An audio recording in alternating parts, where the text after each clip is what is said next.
आनंद में दो चीज, सुख और दुख नहीं होता, केवल आनंद मात्र, और वो मौन ही में जाना जाता है। जैसे कबीरदास जी ने कहा था कि जब मस्त हुए फिर क्या बोले। वो जो एक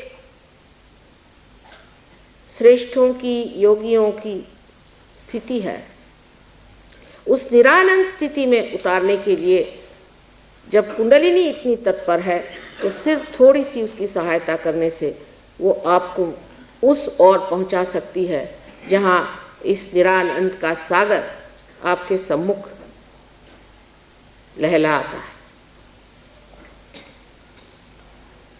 इतनी काव्यमय कुंडलिनी की शक्ति है, इतना सुंदर उसका चलन वलन है कि देखते ही बनता है।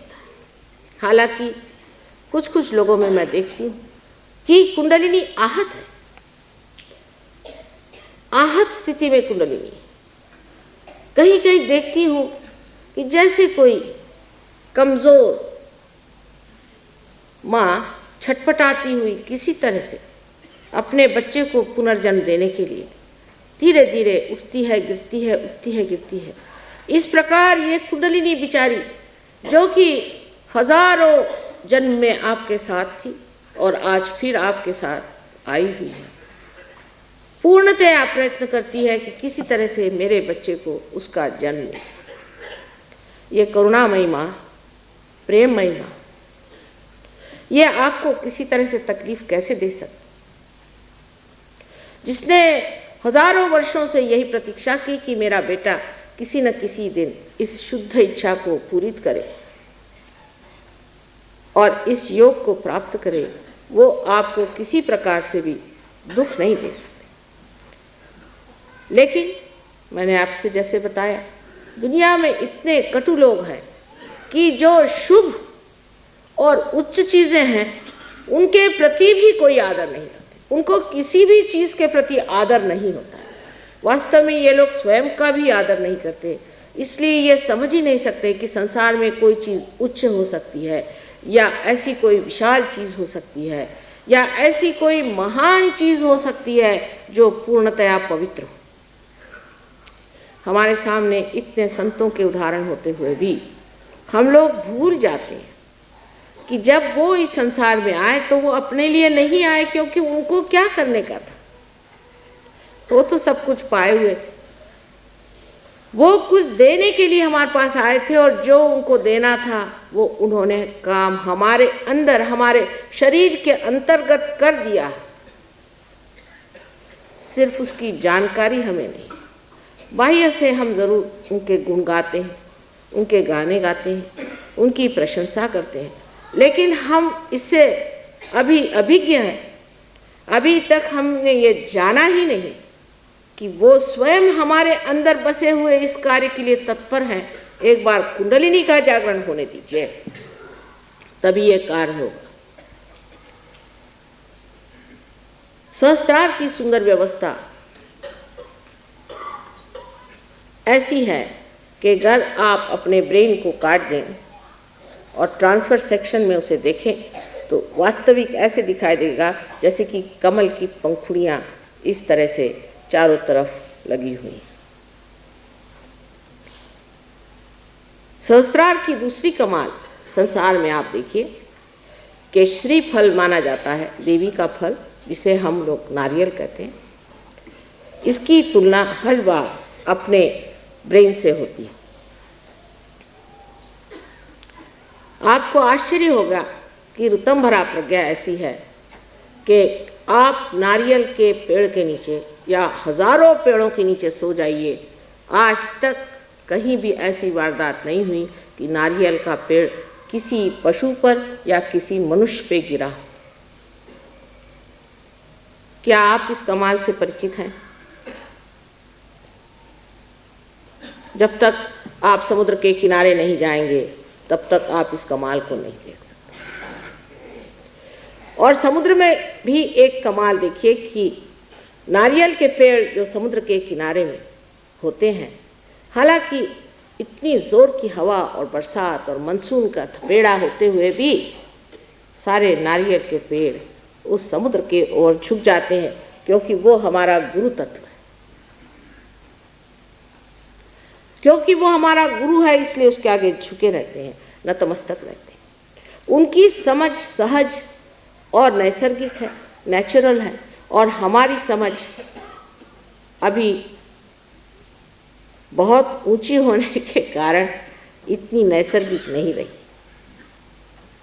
हम ज़रूरत से ज़्यादा कुछ लंबे हो गए।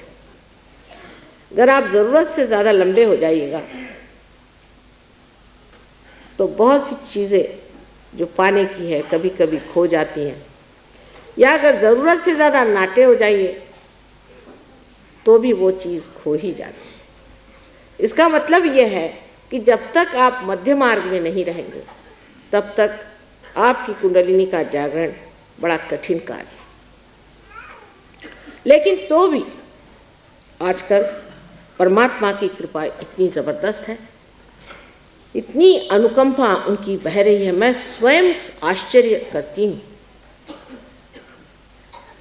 कि हजारों लोग एक साथ पार हो जाते हैं। हालांकि इसके बारे में भृगु मुनि ने अपनी नाड़ी ग्रंथ में लिखा था कि ऐसा होगा और सबकी बीमारियां अपने आप ठीक हो जाएगी, सबकी तकलीफ़ें दूर हो जाएंगी और कुंडलिनी सहज में ही जागृत हो जाएगी। अब सोचिए कि इस देश में भृगु मुनि का इतिहास में कौन सा समय कहते हैं, लेकिन हजारों वर्ष पूर्व भृगु मुनि हो गए और उन्होंने भी कुंडलिनी के बारे में बताया था कि सहज में ही कुंडलिनी जागृत होगी। इसका मतलब वे जानते थे। लेकिन हम हमारे देश के जो लेखक हैं, हमारे देश के जो प्रवक्ते हैं, दृष्टा हैं, बड़े बड़े ऊंचे संत साधु हैं, इतने ही नहीं, यहाँ के जो अवतरण हो गए उनके बारे में कितना जानते हैं। आज ही किसी ने पूछा कि माँ, शिवरात्रि में क्या महत्व है, क्या शिव जी का जन्म हुआ था? शिव जी का जन्म तो होता नहीं, क्योंकि जो सदाशिव हैं उनका जन्म होने का कोई मतलब ही नहीं लग सकता। लेकिन शिवरात्रि का अर्थ ये है कि ये महारात्रि, जिस वक़्त सारा संसार परब्रह्म स्थिति में सो रहा था, ये महारात्रि परब्रह्म था, सो रहा। जैसे हम सो जाते हैं तो हमारी सृष्टि सारी हमारे साथ सो जाती है, इसी प्रकार ये सारी सृष्टि सो गई।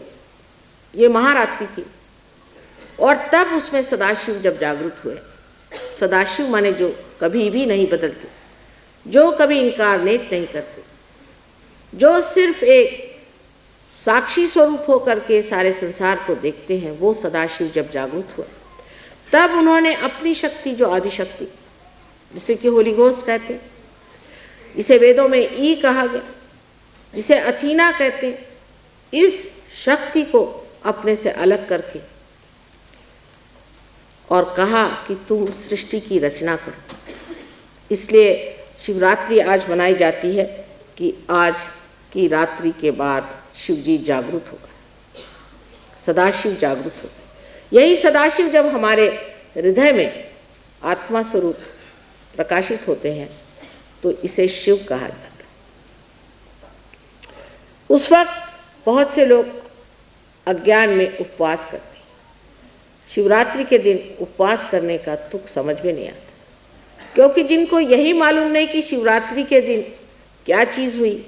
यहाँ तक लोगों ने पूछा कि क्या उस दिन शिव जी की मृत्यु हो गई थी? जो अनंत हैं उनकी मृत्यु कैसे हो सकती? इतने हम लोग अज्ञानी हैं कि उस दिन हम उपवास करते हैं जिस दिन वो जागृत हुए थे।